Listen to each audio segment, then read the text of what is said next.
interested in this mashup here we have between climate and AI. It's two worlds that are just now starting to become a Venn diagram, at least in the mainstream.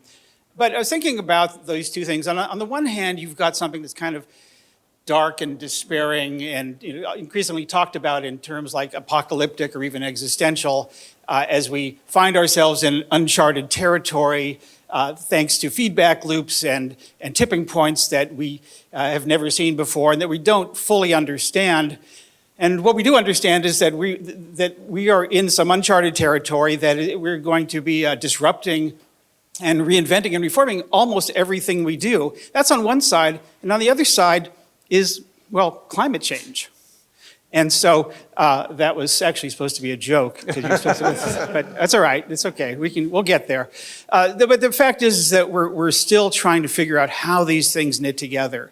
We don't really fully appreciate that. And I think that what I'm doing here right now is that most people in the climate space don't really understand AI, except maybe the chat GPT. And most people, I think, in the AI world generally don't understand the full range of climate solutions that are out there. And so what I wanted to do as sort of a level set for the rest of the conversations that we're going to have is to sort of talk about sort of the big buckets of things that we have to deal with and how AI is already in the mix. And so there can be some slides up here that if you can turn around, I think there's one screen or there's one way over there.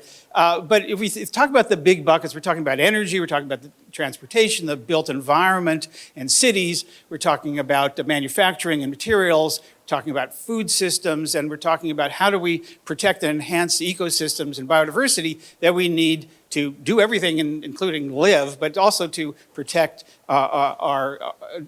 protect what we're doing here. And here we go.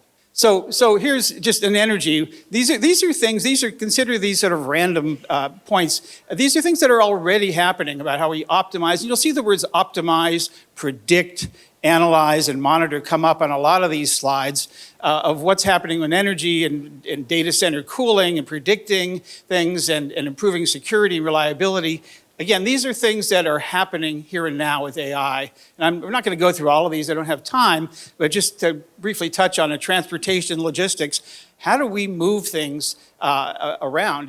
These incredible transportation systems that we have that we need to decarbonize, we need to right-size, we need to integrate, we need to make sure that we have sustainable mobility, because mobility is key to sustainability in ways that are efficient, that are affordable, that are accessible, and decarbonizing all along the way. By the way, on the energy side, the grid is the largest human-built machine in existence.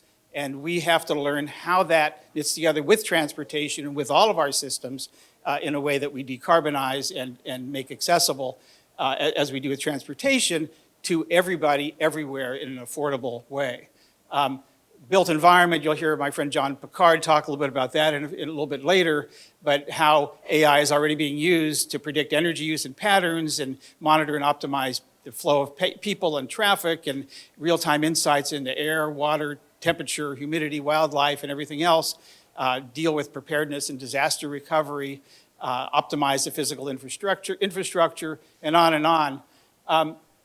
Manufacturing materials, we're trying to figure out how do we dematerialize things, how do we create loops, circularity in our manufacturing systems, how do we create materials to supplant the petrochemicals that we're using to both power our manufacturing, but also from the materials themselves.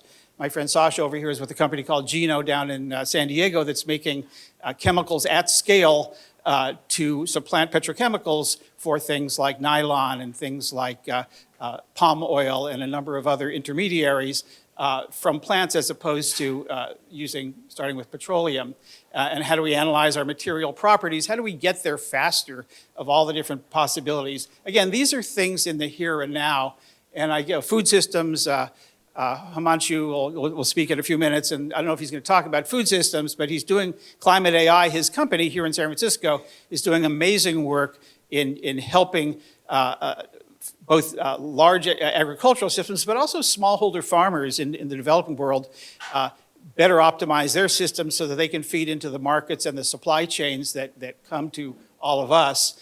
and the way that AI, he can talk for a long time about how AI is enabling our ability to maintain and increase the food systems that we need in our world. And ecosystem protection is not something you normally think about in the industrial world, but we need to both protect the ecosystems that provide life, everything from carbon sequestration, water filtration, air filtration, pollination, pest control, and on, and to provide a bulwark for the climate impacts that we're increasingly going to be seeing, sea level rise and droughts and everything else. And AI is playing some significant roles in how do we forecast, how do we monitor, how do we understand the complexity of those systems as well. So that's a really fast and furious. And again, these are things that are already happening, not at scale, but they're happening in the world now. And you're going to be hearing from people who are much deeper in these things than I am in terms of where all of this is going. The one last thing I want to say is that this is, yes, an event around techno-optimism, but I think we all understand, or certainly on the climate side, that we cannot techno-fix our way out of these challenges.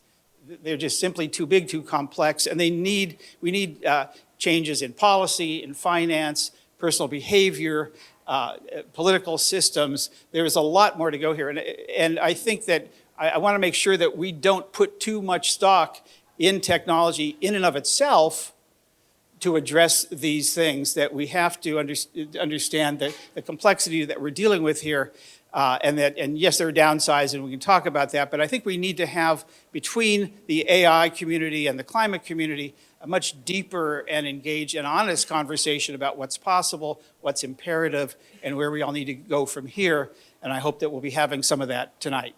Thanks so much. Thank you.